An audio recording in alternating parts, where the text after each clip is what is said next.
types of bikes in the market. We have adventure bikes, we have touring bikes, we have sport bikes, we have sports touring bikes as well. That's the trend nowadays. We have super sport bikes, we have classic bikes, and then we have a Harley.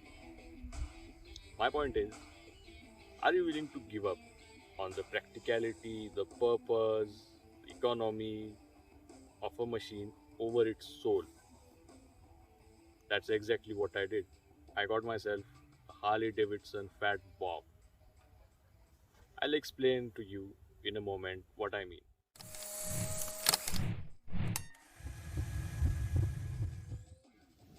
Okay, guys, I have one of the most loaded fat bombs in India. Let's start from behind. I have this license plate side mount, which gives that massive 180 section tire a justice. And this is a sundowner seat from Harley with a pillion backrest. Now, how does this make sense? Well, when I'm having fun with the massive torque on this bike, I want to make sure that my pillion has the same fun on the bike rather than flying behind on the tarmac. Now, that's one reason, but another big reason is the comfort. Actually, this sundowner seat has a bit more padding than the stock seat, both for the rider and the pillion, which is very important for those long rides. These are Screaming Eagle spark plugs and a loud horn from Bosch. Also, I've put some custom stickers all around the bike and custom made leather tassels as well on the grip. Coming to the front side, I have this tall windscreen and a mustache crash guard, both from Harley. The windscreen is really helpful in long rides. It helps to not cut off, but I'd say minimize the wind blast to a great extent. Now, for the fun part, this bike has a Stage 1 Screaming Eagle performance upgrade. Actually, we can go from Stage 1 all the way to Stage 4, which are all performance upgrades, various performance upgrades for the Harley. And I can make a whole new detailed video one by one with all the stages, its merits, demerits, everything if you guys need it. Now, this stage 1 includes a Screaming Eagle air filter, a Screaming Eagle street cannon, slip on exhaust, and a performance tune. Now, what does this translate? Well, I felt 10% boost in performance compared to the stock bike.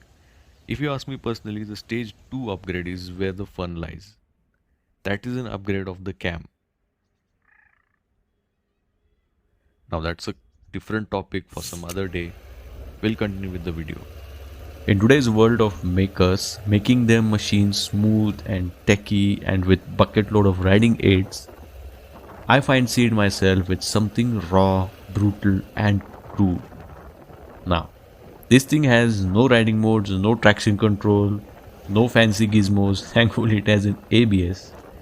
Now this is a big machine and it's a big locomotive machine, I'll say, and I don't ride it like a mad hooligan, whacking open the throttle.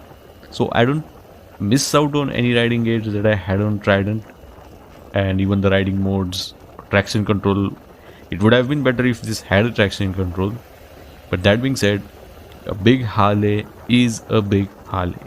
And with 1745 cc's of engine and weight of more than 300 kilos minus the accessories, man, this machine commands some respect. Now, I have ridden it of all around 700 kilometers and it's too soon for any conclusive or elaborative review, but I'll share my brief experience till now with some good and bad bits. Okay, I'll start with the bad bits first. This thing heats up like crazy. I mean, just imagine, this is a big engine with just air and oil cooling. Bus. So if you're stuck in a traffic, then you are really going to have a bad time. And I mean, it's expected. Harleys do heat up. And that's the thing. Yeah. Second thing is the weight. This is also not a surprise because this thing weighs well over 300 kgs, as I said. So there is no denying that it's a, muscle bike and it's heavy. Third thing is I found out about my fuel gauge. Actually, I don't know if this is something wrong with my bike or it's generally the scene with Harleys. But even though I've done a full tank, I mean, if I fill the fuel up to the level that it doesn't spill over, yeah, even then the fuel gauge shows 1 or 2 bars empty. I don't know why. I might get it checked, but yeah, these are the three things that I have found so far. Now, coming to the good bits of my experience, yet Harley is one of the few companies who make a belt-driven bike. It needs no lube, no cleaning, nothing. It's zero maintenance. Now, the looks. This thing is huge and it looks so brutal, it just stands out. I mean, people on the road who look at it from the first glance almost always turn back and get a good look at it. So much so that I have had people from opposite lane staring my bike rather than the road ahead. I mean, this bike gets the attention it deserves. Now, coming to the soul, the Harley soul. This thing, when you ride it, it feels like it has vibrations well engineered into it, which is rather contrast, as I mentioned earlier. That other makers they try to reduce it, but Harley has it engineered in it. Now, what does this translate to? Well, that's what I meant with the word soul. When you ride a Harley, you feel the mechanical connection with it. The noise, the rumble, you feel that something is alive beneath you and will take you to places. It's a Harley thing. Some people get it, some people don't. You have to decide where you fall in. Now, what about Trident? Well, I did sell my Trident. I mean, nothing was wrong with the bike, but I had my personal reasons, so I don't think I owe any justification. But still, I want to share something. See, the Trident is a performance-oriented daily commuter. To be honest, that sweet inline 3 was at its best when I whacked open the throttle and I saw the crowd disappear behind me.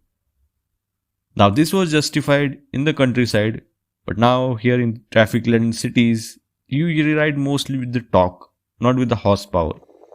So I rarely got a chance to ride it to the rev limit every time, which killed the special feeling for me. I don't know how it sounds insane, but it did. So I had to tame it down most of the time, and then it just felt like a common commuter. That sounds really nice. So I saw no fun in riding in traffic and cities, so I rode it on highways where I didn't enjoy my purpose with the Trident.